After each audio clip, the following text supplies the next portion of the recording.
And I prayed about it, and I had a dream, and the Lord revealed to me that he said to me in the dream, and he showed me the particular lingerie. Again, this is my, journey. This is, everyone else. You got to kind of go with the Lord and allow him to show you what works for you. But in the dream, he showed me a particular lingerie, and he said to me, I do not want my bride to be a harlot.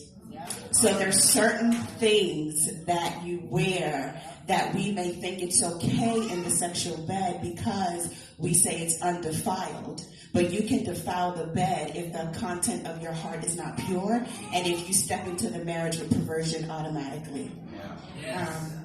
And also which goes to my next point number 2, just because it's legal doesn't mean it's spiritually appropriate. It may be lawful, but is it acceptable and holy before the Lord? So in 1 Corinthians 6:12, it talks about how everything is permissible. Paul says that. But it doesn't mean that it's beneficial.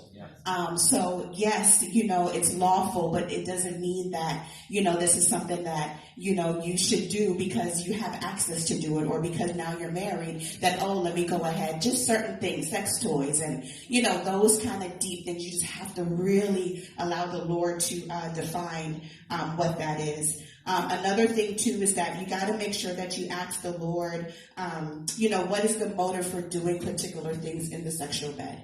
What's the motive? Where did I learn this? Does this incite feelings of intimacy towards my spouse?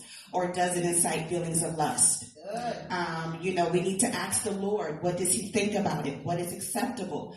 What brings worship to him? Because remember, the sexual intimacy is a form of worship, and the marriage bed is an altar. And the acts that you perform on that bed are acts of worship. Yeah. So remember, whichever God you choose to worship on that altar is up to you. Okay. Number 3, let our conversations be coupled with fear. Purity in marriage is learning how to cover your spouse in the good, bad, and the ugly. Yeah.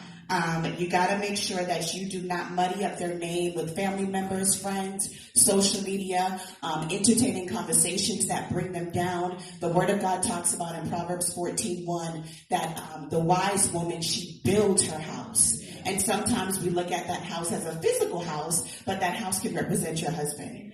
In Hebrew, husband represents house band. So he is a house. He brings family in together. He bands it together.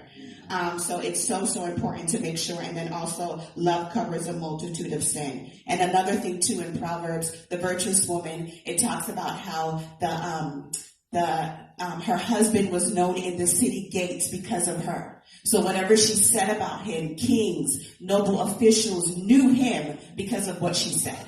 So we just got to make sure that we purify our conversations. Another point, which is purity, is protecting your worship.